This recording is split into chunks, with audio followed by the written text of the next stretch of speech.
What if the most powerful thing you could do is nothing at all? No reaction. No explanation. No emotional display. Just silence. In a world that rewards outrage, overreaction, and endless commentary, acting as if nothing bothers you isn't weakness, it's a form of rebellion. And no one understood this better than Fyodor Dostoevsky. He watched the world collapse around him: imprisonment, near execution, poverty, madness. He didn't escape suffering, he lived at the center of it. But what he learned was not how to fight harder or speak louder. He learned how to endure, with dignity, with restraint, with terrifying calm. To Dostoevsky, real strength didn't come from dominating others, it came from mastering yourself. The man who can sit in silence while the world burns around him is not broken, he's free. This is not about indifference. It's not about pretending you feel nothing. It's about learning to act as if nothing can touch you, so that nothing can. Because every time you overreact, you give your power away. Every time you justify, you beg for understanding. And every time you explode, you reveal exactly where you can be broken. Dostoevsky's characters are complex, wounded, often unstable. But the ones who survive, the ones who evolve, are the ones who learn to suffer without spectacle, to burn without showing the fire. In this video, we'll explore 7 brutal, beautiful lessons from Dostoevsky on how to become unshakable, not through denial, but through depth. Not by pretending to be strong, but by becoming untouchable from within. Because sometimes the greatest form of resistance is to remain still.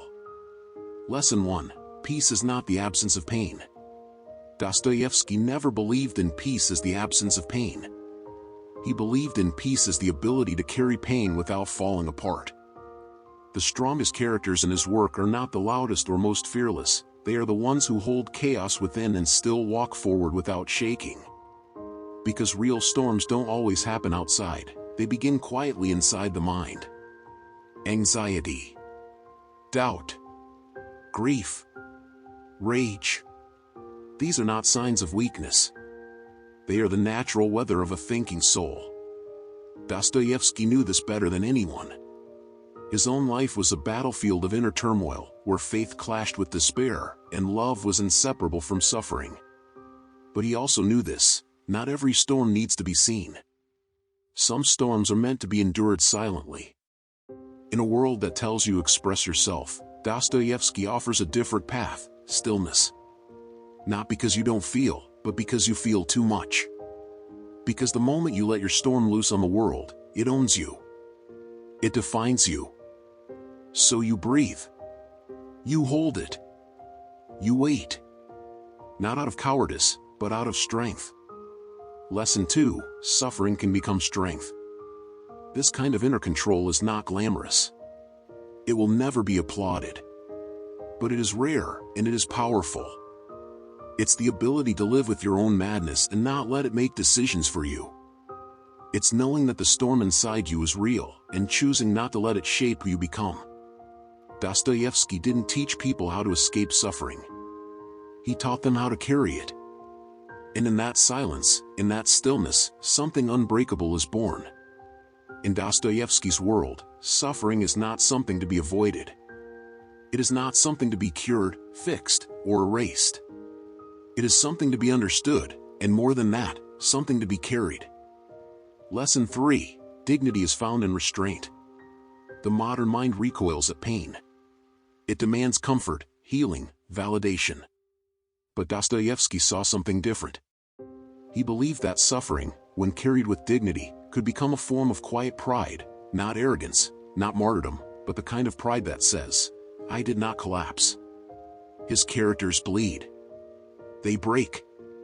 But the ones who rise are never the ones who cry the loudest, they are the ones who suffer deeply, silently, without parading it. Without asking for sympathy. Not because they don't need it, but because they've realized something darker: the world doesn't care. Or worse, it feeds on your pain. So Dostoevsky's heroes begin to suffer differently. They stop performing their wounds. They stop pleading to be seen. They stop waiting for someone to rescue them. Instead, they become the kind of person who can bear it. Because suffering is inevitable, but humiliation is optional. Lesson 4. Justification is a trap. Dostoevsky understood a truth most people never accept: explanation rarely leads to understanding. The more you try to justify yourself, the more you hand over pieces of your soul to people who were never interested in hearing it. In his world, characters who explain themselves are often the most desperate to be seen. They plead. They confess. They argue. Not because the world is listening, but because they're afraid of being misunderstood. And yet Dostoevsky shows what happens next: silence, or worse, distortion. The explanation becomes a weapon. The confession becomes a weakness. The truth becomes something ugly because it was offered to people who didn't deserve it. He believed that justification is a form of submission. Every time you try to make someone understand you, you're putting your self-worth on trial. And the verdict never really matters, because the people who demand an explanation usually aren't looking for truth. They're looking for power. Lesson 5. Let them misunderstand you. That's why Dostoevsky's strongest characters eventually stop explaining. Not because they've given up, but because they've woken up. They've realized that no amount of clarity will reach those who have already made up their minds. More importantly, they've stopped needing to be understood. To live without justifying yourself is not easy. It feels like walking blindfolded through a world that constantly demands your story. But if you can master it, if you can resist the urge to explain, to defend, to plead, you gain something rare: you become untouchable. Because the more you explain, the more they own. And Dostoevsky wanted you to own yourself completely. Lesson 6. Wear the mask, not to deceive, but to protect. Dostoevsky knew that being misunderstood is not the exception, it's the rule. People will misread you, twist your words, project their fears onto your silence. They will build versions of you that fit their comfort, and then punish you for not living up to them. His characters often suffer not from guilt, but from being seen wrongly. Raskolnikov wants to be understood as more than a murderer. Ivan wants to be more than just a skeptic. Even Alyosha, the most spiritual of them all, is misjudged by those around him. And yet Dostoevsky slowly teaches them the same lesson: you don't owe the world your truth. Trying to fix how others see you is a kind of slavery. It binds you to their perception. You become reactive, fragile, constantly adjusting yourself to fit someone else's misunderstanding. In doing so, you lose the only thing that ever truly belonged to you: your inner freedom. Lesson 7. Silence is power.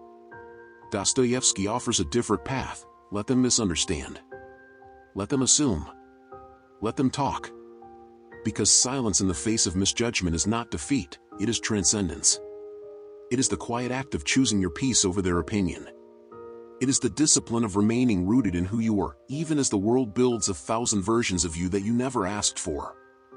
Freedom is not found in being seen clearly, it's found in not needing to be. And once you stop reacting, you stop being controlled. That's the moment you begin to move through the world not as a reflection, but as a force.